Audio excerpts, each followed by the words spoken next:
In the Western world, when the floorboards creak or a door closes on its own, we blame ghosts, we blame the lingering spirits of the dead, but in the Middle East and North Africa, there is a much older, much darker explanation. They are called the jinn, entities born of smokeless fire, living in a parallel society right alongside ours. They occupy abandoned spaces. They hide in the dark corners of our homes, and sometimes they refuse to share the space. When most people picture Algeria, they imagine the endless, burning dunes of the Sahara, but in the northeast lies Sétif, a high-altitude mountain city known for its brutal, freezing winters. In 2014, the winter was exceptionally harsh. At a massive, concrete university dormitory on the edge of the city, a student we will call Tariq was trying to survive the semester. Tariq had a roommate, but as the freezing winds howled outside, the roommate would often leave to stay with his family nearby. This left Tariq alone, isolated in a sterile, echoing building filled with hundreds of identical rooms. But Tariq wasn't truly alone. It started as a minor annoyance late at night.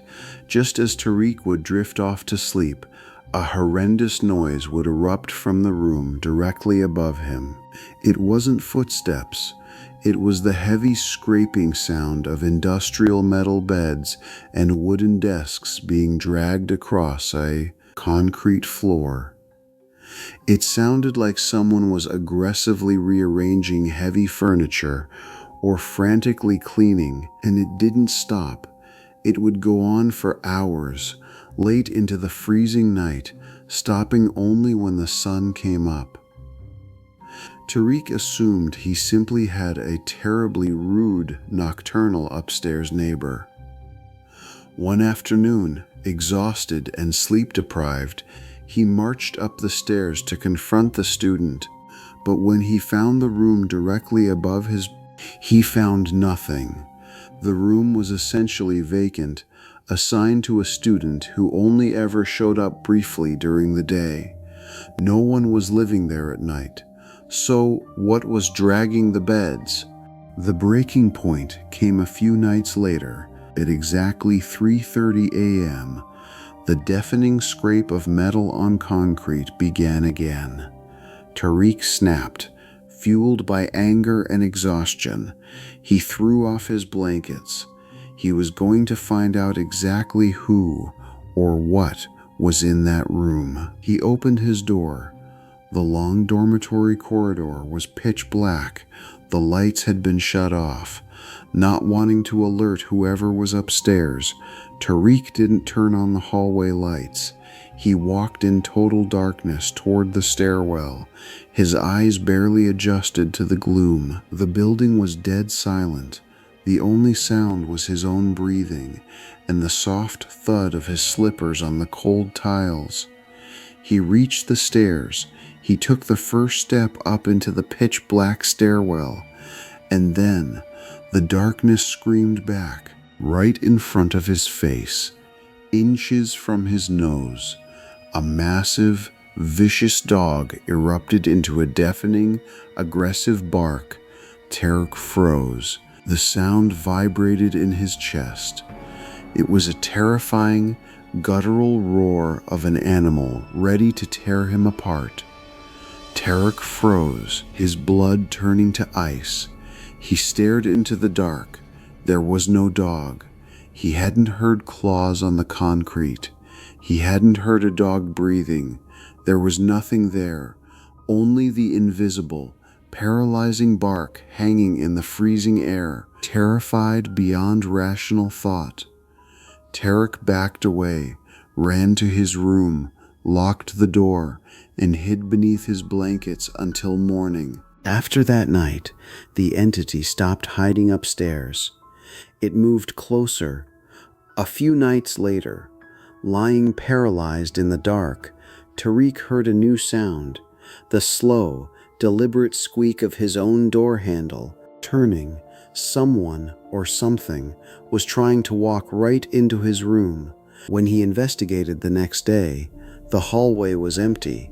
He soon discovered that both his room and the room above him were located in a notorious dead zone of the dormitory, a place other students instinctively avoided. Eventually, Tariq and his friends transferred to a different housing block, but the entities followed. In the new building, Tariq's friend woke up early one morning to an impossible sight. Right in the dead center of his locked, dry bedroom was a fresh puddle of water mixed with bright red blood. There was no leak, no cut, no rational source. It had simply manifested from the void. The friend packed his bags, called for a spiritual healer to perform a ruqya, an Islamic exorcism, and left the room forever. We like to believe that when we lock our doors at night, we are keeping the outside world outside. But in the desolate, freezing dormitories of Setif, the students know a darker truth. Sometimes, the entity you are trying to lock out is already sitting in the room with you.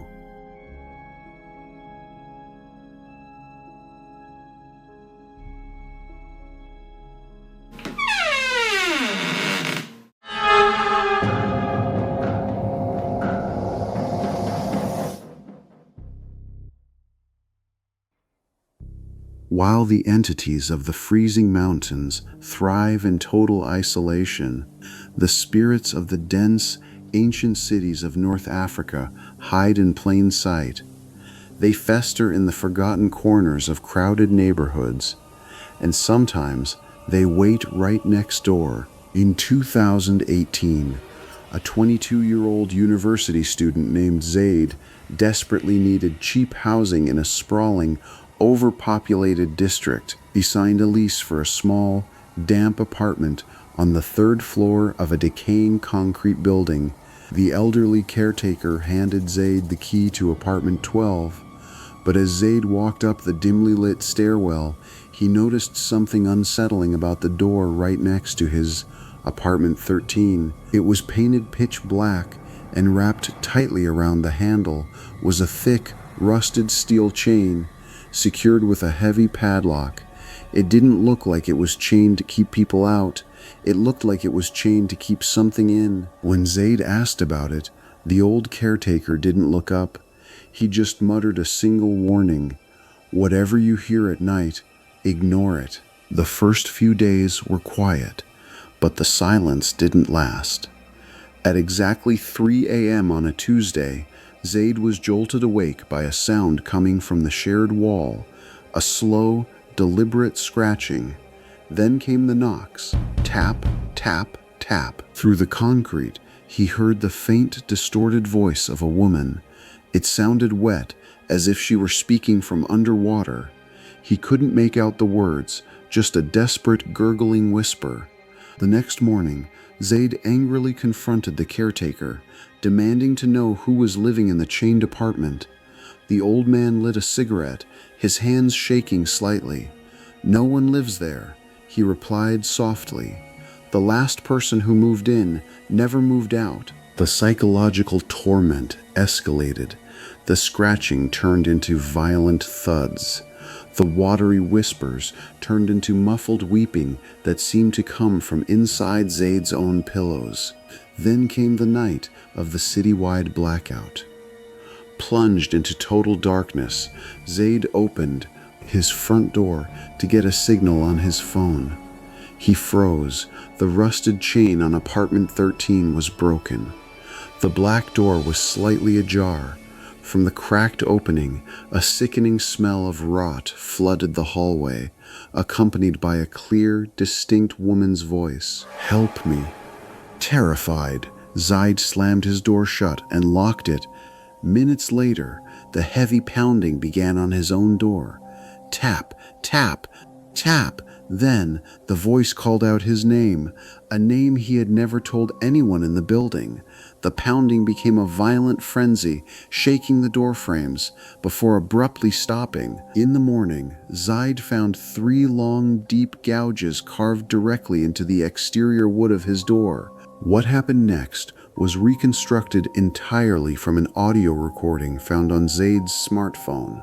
Unable to take the psychological pressure, Zaid decided to document the empty apartment before packing his bags forever.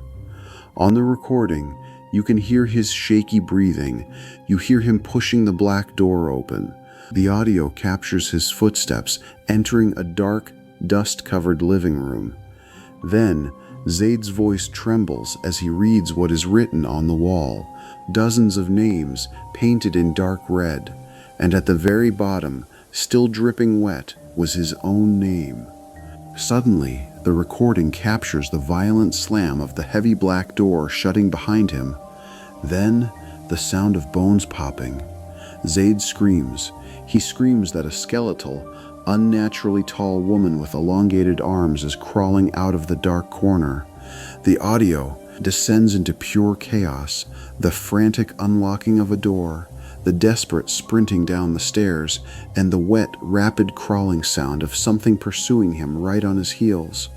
The recording abruptly ends with the sound of a door slamming and locking. When the police arrived the next day, they thoroughly searched the building. Apartment 13 was completely empty. No red paint, no furniture, just bare walls and an unbroken, rusted chain on the door. But right next door, in apartment 12, they found Zaid. He was dead on the floor. His phone, containing the terrifying audio log, was clutched in his hand. The most chilling detail of the official police report: Zaid's apartment door was bolted completely shut from the inside. He never made it out to the street. Whatever chased him in that recording had been locked inside with him.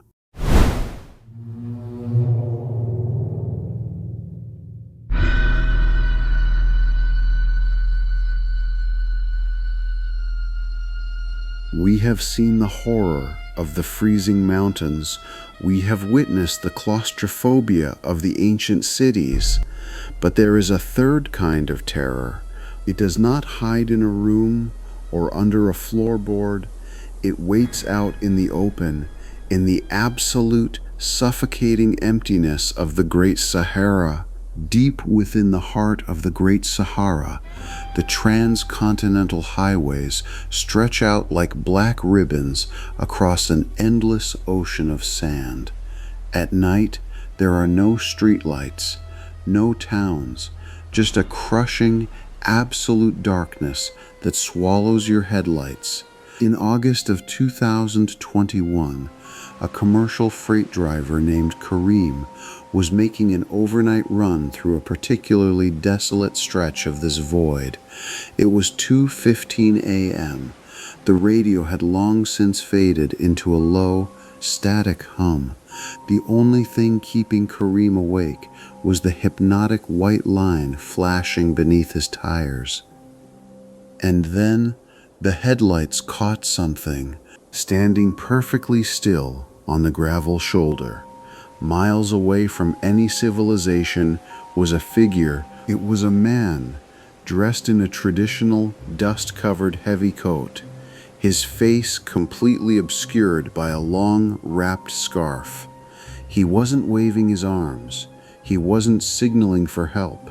He was just standing there, staring at the approaching truck. Every instinct in Kareem's body screamed at him to keep driving, to look away. But out here, leaving a man in the desert at night was a death sentence. Reluctantly, Kareem pumped the brakes.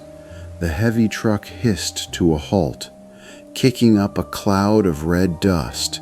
He unlocked the passenger door. The figure climbed into the cab in complete silence. He didn't say thank you. He didn't ask where Kareem was going. He just sat down, staring straight ahead through the windshield. As Kareem put the truck back into gear, he noticed a sudden drop in the temperature inside the cabin.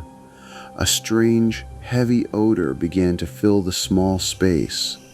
It smelled like burning hair and ancient, dry earth. "Where are you headed?" Kareem asked, trying to break the suffocating tension. The passenger slowly turned his head. From behind the thick layers of the scarf, a voice emerged, but it didn't sound human. It sounded like two dry stones grinding together. "I am going where you are going. I am going where you are going." Kareem's heart began to hammer against his ribs. He kept his eyes locked on the road, terrified to look at the man sitting inches away from him. But as they drove, the glow from the dashboard illuminated the passenger side floorboard. Kareem couldn't help it. He glanced down. What he saw defied all logic. It shattered his mind. What protruding from the bottom of the passenger's dark trousers were not human shoes. They were not even human feet. They were the heavy, cloven hooves of an animal, and they were twisted completely backwards. Kareem didn't scream. He slammed on the brakes with all his might. The massive truck skidded violently, tires screeching in the silent desert night before stalling out completely. Before the truck even fully stopped, Kareem threw his door open and scrambled out into the pitch-black desert. He ran blindly into the freezing dunes, expecting to hear the creature hunting him, but there was only silence.